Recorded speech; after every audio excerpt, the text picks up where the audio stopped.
Bonjour, aujourd'hui nous allons parler du livre Le langage des oiseaux de Farid Oudin Attar, un poète persan du XIIe siècle.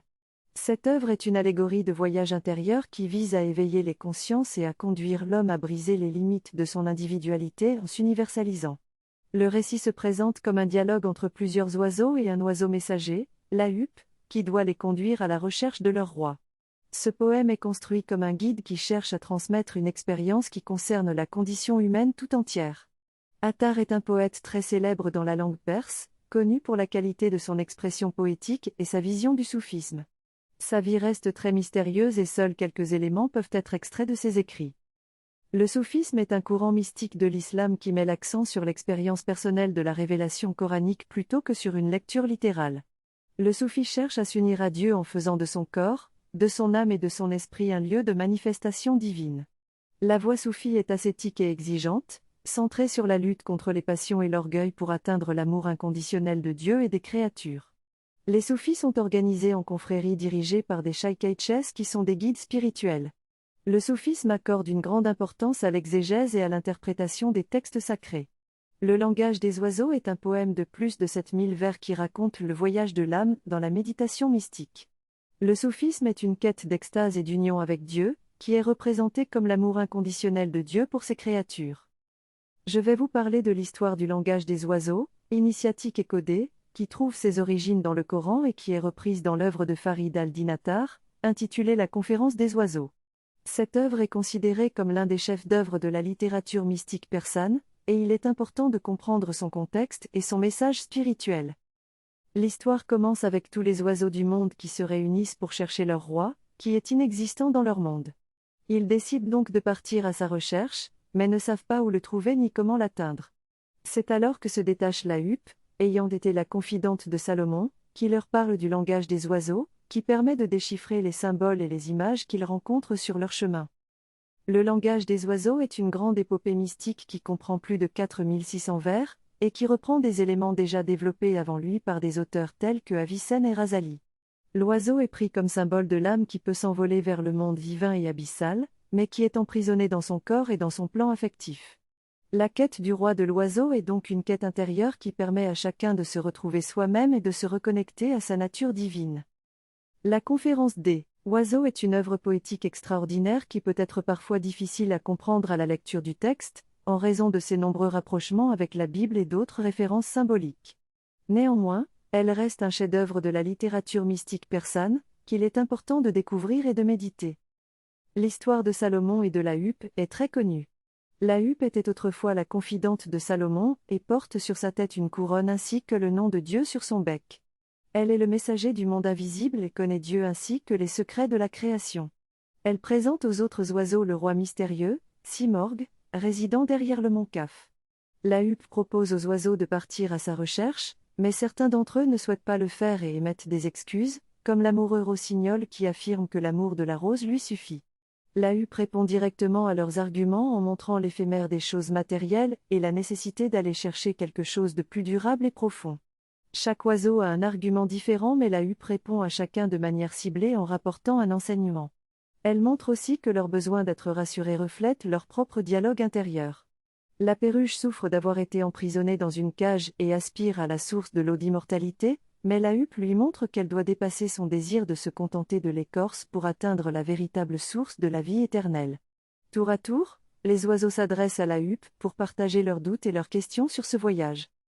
La huppe explique aux oiseaux qu'il y a plus dans la vie que le bonheur et le paradis, et que leur attachement à leur élément n'est qu'une illusion. Elle leur montre que leur satisfaction dans la vie ne dure pas et qu'il faut renoncer à certains plaisirs pour trouver la voie spirituelle. Elle rappelle que la pureté est illusoire et que les joyaux ne sont que des pierres colorées.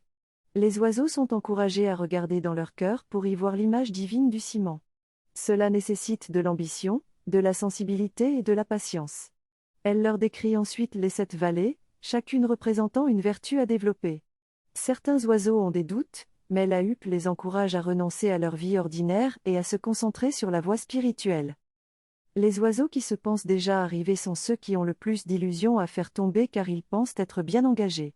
La grande route qui mène aux 7 vallées est difficile à traverser car elle est constituée d'étapes qui représentent différents états de conscience. On ne peut passer au barreau suivant que lorsqu'on est bien installé sur le barreau actuel. La première vallée est celle de la recherche qui testera notre détermination profonde et nous invitera à nous dépouiller de nos illusions et faux attachements. La deuxième vallée est celle de l'amour dans laquelle il faut devenir soi-même feu, pour pouvoir y vivre. L'amant véritable doit être en effet pareil au feu pour aimer sans avoir de doute ni de certitude.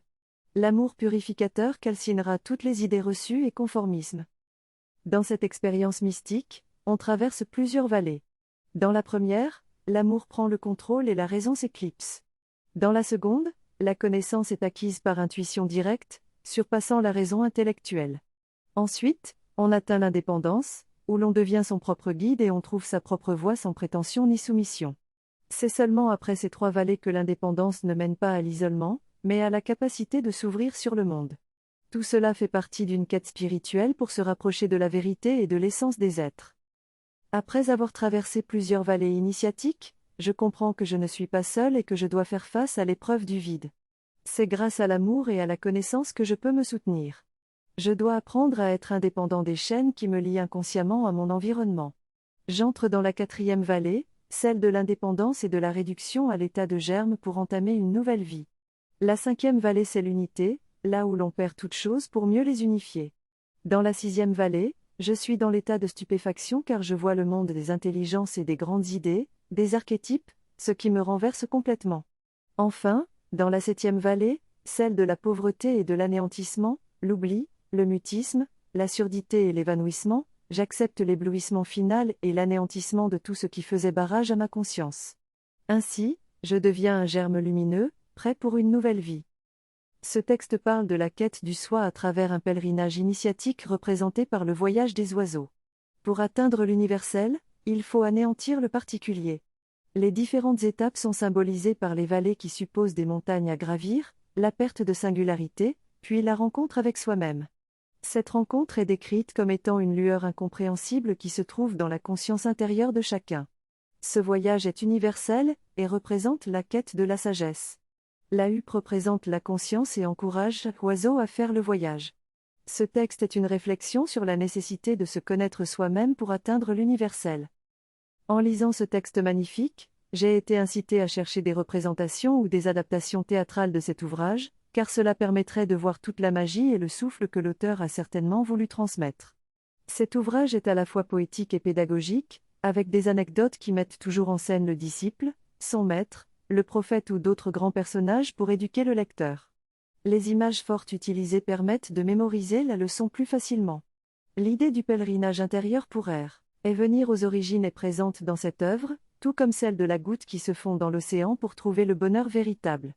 Il est donc important de dépasser la connotation négative du mot vide ou néant pour comprendre l'anéantissement nécessaire à cette prise de conscience et à l'intégration dans l'océan.